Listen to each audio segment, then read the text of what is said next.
بسم اللہ الرحمن الرحیم نحمده ونستعینه ونستغفره ونصلی ونسلم علی رسوله الکریم اما بعد فاعوذ باللہ من الشیطان الرجیم بسم اللہ الرحمن الرحیم قل لا اسألکم علیہ اجرا الا المودۃ فی القربى۔ موضوع گفتگو یہ ہے کہ اہل بیت کرام سے محبت کیوں ضروری ہے۔ یہ ایک ذہن میں خصوصاً نوجوان نسل کے ذہن میں یہ سوال آنا چاہیے کہ اہل بیت کرام سے محبت کیوں ضروری ہے۔ تو اس حوالے سے ہم ایک قرآنی آیت اور چند احادیث مبارکہ عرض کرتے ہیں۔ یہ جو آیت مبارکہ تلاوت کی یہ قرآن مجید کی سورہ شورى کی آیت نمبر 23 ہے، جس میں اللہ پاک نے المودۃ فی القربیٰ کا لفظ استعمال فرمایا۔ اس کا معنی ہے قرابت کی محبت۔ تو اس کے حوالے سے صدر الافاضل سید محمد نعیم الدین مراد آبادی رحمۃ اللہ علیہ فرماتے ہیں کہ اولاً اس سے مراد مسلمانوں کے درمیان محبت اور مودت مراد ہے اور وہ واجب ہے۔ پھر لکھتے ہیں بخاری شریف کے حوالے سے حضرت سعید بن جبیر رضی اللہ عنہ کا قول درج فرمایا کہ یہاں قرابت داری اور قرابت داروں سے مراد حضور نبی کریم صلی اللہ علیہ وسلم کی آل پاک ہے، یعنی حضور علیہ السلام کی محبت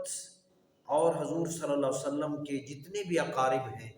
ان کی محبت دین کے فرائض میں سے ہے۔ یہ قرآنی آیت تھی جس میں المودۃ فی القربیٰ سے مراد حضور علیہ السلام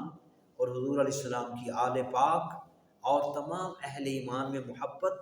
اور مودت واجب ہے، اور اہل بیت اطہار سے محبت دین کے فرائض میں سے ہے۔ اب اس پر ہم مختلف احادیث نبوی صلی اللہ علیہ وسلم پیش کرتے ہیں جس سے ہمیں اہل بیت کی محبت کی اہمیت کا اندازہ ہوگا۔ مختصراً یہ ہے کہ آل پاک سے محبت ایمان کا دار و مدار اسی پر ہے، اس کے بغیر ایمان کا تصور ناممکن ہے۔ حضور علیہ السلام کے چچا حضرت سیدنا عباس رضی اللہ عنہ سے قریش کے بعض لوگوں نے ایسا رویہ اخلاق اور ایسے رویے کا مظاہرہ کیا جو اچھے اخلاق کے مطابق نہیں تھا۔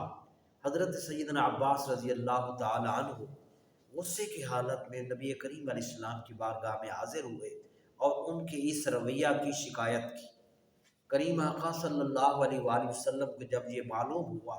کہ میرے چچا کے ساتھ ان لوگوں نے ایسا رویے کا اظہار کیا تو آپ صلی اللہ علیہ وسلم شدید غصے میں آئے، یہاں تک کہ آپ کا چہرہ اقدس سرخ ہو گیا غصے سے، اور اس حالت میں حضور علیہ السلام نے یہ جملہ ارشاد فرمایا جو قابل توجہ ہے اور قیامت تک ہر مومن کو، ہر مسلمان کو اس پر غور کرنا ہے۔ حضور علیہ السلام نے ارشاد فرمایا والذی نفسی بیدہ لا يدخل قلب رجل الایمان، کہ مجھے اس اللہ کی قسم جس کے دست قدرت میں میری جان ہے کہ کسی مسلمان کے دل میں ایمان اس وقت تک داخل ہی نہیں ہوگا حتی یحبکم للہ ولرسولہ، یہاں تک کہ وہ اللہ اور اس کے رسول کے لیے تم سے محبت کرے۔ یعنی اس وقت ایمان کا نقطہ آغاز اس وقت ہوگا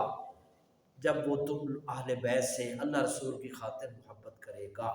تو یہ اہل بیت سے محبت اور مودت ایمان کا دار و مدار اسی پر ہے۔ دوسری حدیث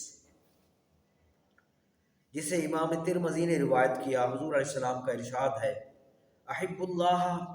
لما یغزوکم من نعمتہ، اللہ تعالیٰ سے محبت کرو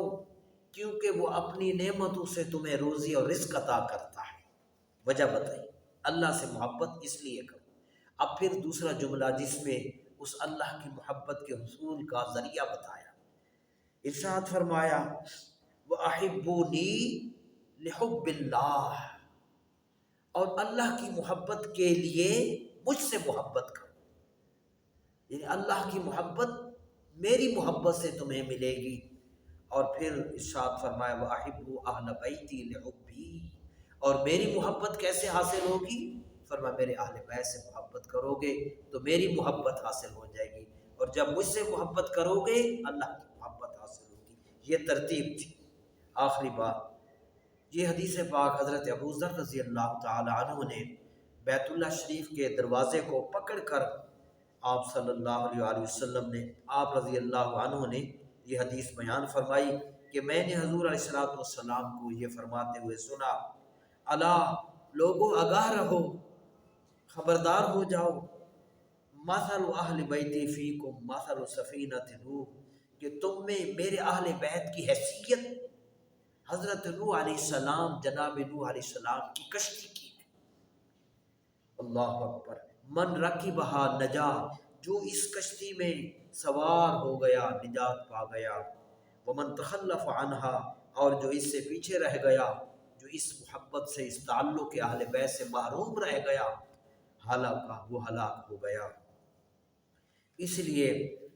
تمام اولیاء کاملین اور جملہ اہل سنت و جماعت اور تمام اہل ایمان اہل بیت سے محبت کو اپنے ایمان کا حصہ سمجھتے ہیں، اور بالخصوص ان کے وسیلے سے یوں دعا مانگتے گئے، الہی بحق بنی فاطمہ کے برقول ایمان کنی خاتمہ، اے اللہ کریم آل نبی اور آل فاطمہ کے ذریعے اور ان کا وسیلہ تیری بارگاہ میں پیش کرتے ہیں کہ ہمارا ایمان پر خاتمہ فرما، اگر دعوتم رد کنی و قبول منو دست دامان آل رسول، تو اب میری دعا کو قبول کر یا نہ کر، میں نے آل پاک کا دامن تھام لیا ہے۔ اور انہی اہل بیت کو محبت اور عقیدت کا اظہار ان کی بارگاہ میں پیش کرتے ہوئے امام اہل سنت نے یہ جملہ، یہ شعر پڑھا، کیا بات رضا اس چمنستان کرم کی، کیا بات رضا اس چمنستان کرم کی،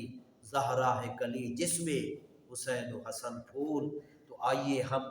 آج اس محرم الحرام کے حوالے سے تہیہ کرتے ہیں کہ ہم سب اہل بیت اطہار سے سچی محبت کریں گے اور ان کے نقش قدم پر چلنے کی کوشش کریں گے۔ اللہ تعالیٰ توفیق عطا فرمائے، آمین۔